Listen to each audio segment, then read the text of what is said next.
Okay, so today I'm going to try to update the firmware on my retro chip tester. I bought one of the first ones that were available before you could buy them as a kit. You got to buy the board by itself, and then you had to populate it yourself. Find all this stuff online. This is the original version that I have. I have never updated. It's version 0.20, I think. Let me take a closer look. Tester v.20.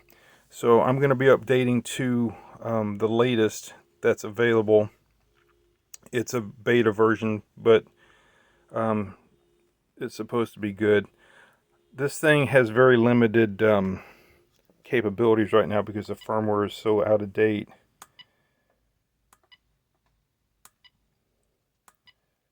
So there's logic. Looks like it does have some logic testing maybe.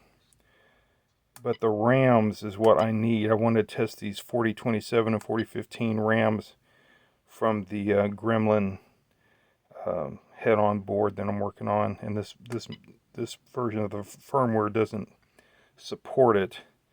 Let's go to DRAM section. So DRAM's common. Let's see what ones we have there. So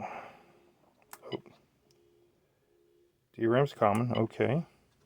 So 2104, 2107, 4116. I don't think it has any of the 40. Like that one right there. That's probably the closest one available, but that's not quite right. The chips would fail with that test. All right. So I'm not gonna show how to do it. There's plenty of videos that do that. I'm just showing the before and after, and I'll have some information in the description of this video on how I did it. In summary, it's you have to buy a programmer, and I bought the usbASP one, and you got to get the drivers for that installed on your machine. I'm using a Windows-based machine. You can also do this in Linux, I understand, but I'm doing it in Windows because it's better documented online. Download the drivers. Then when you download the firmware, it includes the AVR Dude program local. So you don't have to download that. You just type in, you go to the directory where the files are extracted, and then just type the command, the AVR Dude command. And I'll give the command that I use here in the description. So that's it for now. I just wanted to record the version of the firmware that I currently have and where it ends up. Actually, I do need to make some points here. First of all, you're going to want to remove all the modules. So if I can get that to come off, the display module and my AC power supply has got to come off. Now the programmer is going to plug in right here on this header. And I don't think I have to do anything with these jumpers. I may have to remove, let's see.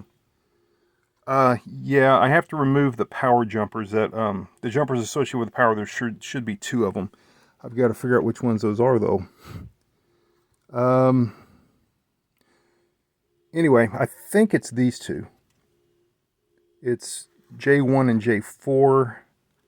Okay, so it's probably these two. These two here, I think, would have to be removed. Anyway, I'll figure that out, and I will clarify that later. Okay, I'm in the process of programming it now. My initial try failed because I had this plugged in backwards. I saw videos online, and it seemed like it was plugged in the other way. So if you have this set up, make sure that you're plugging it in where the board is upside down with respect to you. If you're plugging in from the left side of your laptop, that is. So there's the programmer, the wire, the 10 to 6 pin adapter, and the thing to check is ground. The ground pin is going to be the pin that's furthest or the closest to the power supply section.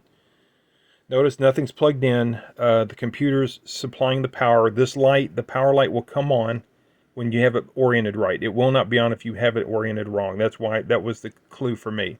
So if you plug it in wrong, I don't think it destroys anything, because you can see there it's programming. but the light wasn't on when I had it in wrong. So make sure that light is lit. Okay, I think that's all I need to say about this. Like I said, I'll put some descriptions or some notes in the description of the video. Okay, it's in the process of verifying the write. So far, so good. I want to point out, when you're using the usbASP programmer, you will see, and maybe this is true for other programmers too, but you're going to see some errors about SCK period and something about checking your firmware. Not a problem. I read online, and that's something you can basically ignore. If you get an error like target did not respond or something like that, then you've got it plugged in wrong like I did. But so anyway, that's what the display looks like if you're having any luck at all getting this to program. Okay, programming was successful, so now I'm going to reassemble this unit and give it a test. Before I do that, I'm just going to try to clarify how this thing plugs in. Normally, this is how it sits on my test bench here when I'm testing it. The display plugs in here. But when I programmed it on my laptop, this was coming out, the program was plugged in on the left-hand side, so I had to rotate it like this to get the proper orientation. So it's upside down with respect to how I normally view this thing. If you look on the bottom of this, or on the adapter, the 10-pin and the 6-pin adapter, it tells you what the pins are. That bottom one is ground. Okay, that's what you got to plug this in with respect to. So the ground is on one of the corner pins, and the ground pin down here is the one closest to the power supply. It's going to be this guy right here. That guy that's down here, so closest to the power supply. That one right there on the corner. That's ground. So make sure you plug this in with ground lined up. If you get it right, the power light on the board will light up. If you get it wrong, it will not light up. That's the trick. Okay, that's what you need to look for. The command for this is going to be put into the description of this video for the adapter I use, this usbASP adapter. Bought this on Amazon. Bought two of them actually. They had a 2-pack for $11 plus free shipping. Of course, I had to pay tax on it, but yeah, so if one fails because you're handling it too much, they got chips on there. If it gets zapped or something, then you got a second for a backup. Okay, let me put this back together and I'll be back. So the jumpers for the barrel selector for the power source, I removed those when I programmed. I don't know if it's optional or not, but I read somewhere online, I forget where, but they suggested removing these two jumpers, so I did. To get to it, you have to remove your power adapter board. So remove those, remove the display, of course you have to remove the power supply before you attempt the programming. It's all reassembled and plugged back in. I'm going to flip the power on and see if it comes up, or did I brick it? Oh, that doesn't look good. I do believe it's bricked. Crap. Alright, let me see what I can figure out. Okay, yeah. I'm thinking what happened was when this got plugged in backwards and powered on, it might have blown the fuses in the chip. And so, if that's the case, then yeah, it's done.